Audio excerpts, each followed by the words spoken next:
مخلوقات الله وآياته في الأرض تدل على وحدانية الله وعظمته. يشمل الماء 3/4 حجم الأرض.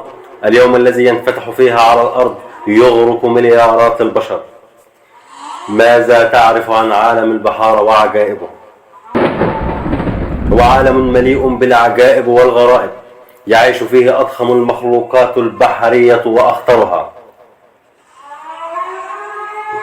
والمفاجأة أنه ليس فقط 3/4 حجم الأرض ماء، بل اكتشف الباحثون أن الأرض نفسها تحتوي على محيط ضخم تحت سطحها، وهو من الأهمية بحيث لا يمكن الحياة بدونه. تحمل البحار من الرحمة والقسوة والحياة والهلاك في باطنها. فيها الخير الوافر من الطعام والكنوز ووسائل النقل. أما إذا غضبت تطيح بكل شيء على سطح الأرض.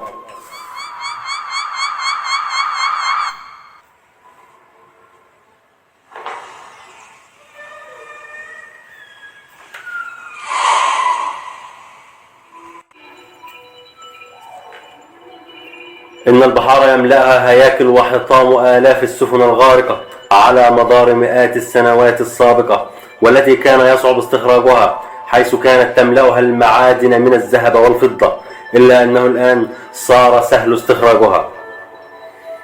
أخطر المناطق المائية في العالم. منطقة الثقب الأزرق هي منطقة تقع في البحر الأحمر، من أجمل مناطق الغوص وأخطرها. عليك أن ترتدي خوذة بها، فهي عبارة عن كهف بعمق 130 مترا عن سطح الأرض، يغريك جماله وبهاؤه، إلا أنه ملقب بمقبرة الغواصين بما يحتويه من متاهات مميتة بالداخل.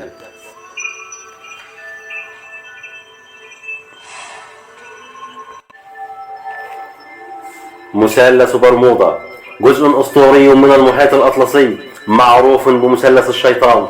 اختفت فيه 50 سفينة و20 طائرة. لم يتم العثور على الحطام حتى في معظم حالات الاختفاء دون سبب واضح.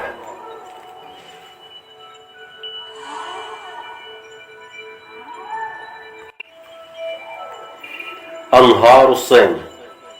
الصين تعاني من التلوث بسبب النفايات التي تطلقها المصانع في مصبات الأنهار، مما جعل 87% من المياه في الصين لا تصلح للاستخدام الآدمي.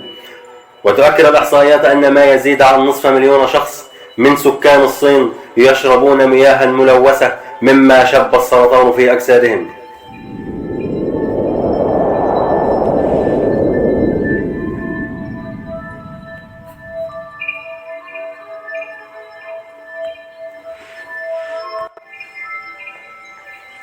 المحيط الجنوبي يوجد في منطقة القطب الجنوبي، يشتهر بجو شديد البرودة واضطراب الطقس، وبلا شك أن السفن فيه تقع تحت رحمة ضربات الطقس وتقلباته.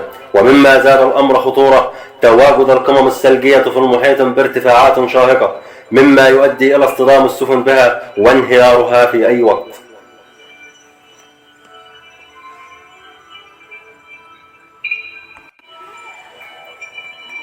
المحيط الهندي. يشكل المحيط الهندي ما يصل إلى ربع مساحة المسطحات المائية، وهو أكثر المحيطات دفئا وتعرضا للعواصف الموسمية، وبالرغم من ذلك يتعرض لجميع أنشطة القرصنة البحرية من الصوماليين.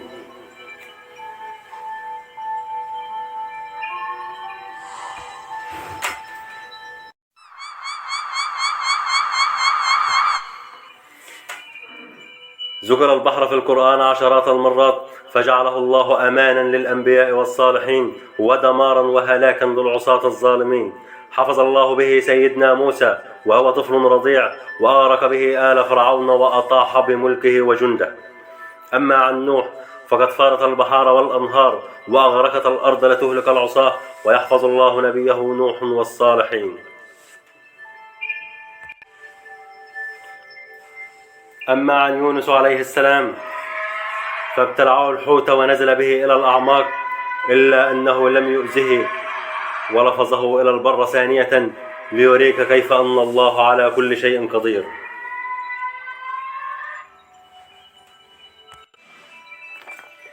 ومن المحير أيضا في فترة التسعينات تم رصد صوت خارج من أعماق المحيط كان مسموعا على بعد 5000 كيلو متر عند الساحل الجنوبي لأمريكا الجنوبية. أكد العلماء أنه يوجد مخلوقات بحرية ضخمة في أعماق المحيطات لم تكتشف حتى الآن، وأن الصوت كان نتيجة انفصال الجبال الجليدية. بالنهاية هو عالم مليء بالأسرار، ومهما اكتشف العلماء لن يصلوا إلى نهايته.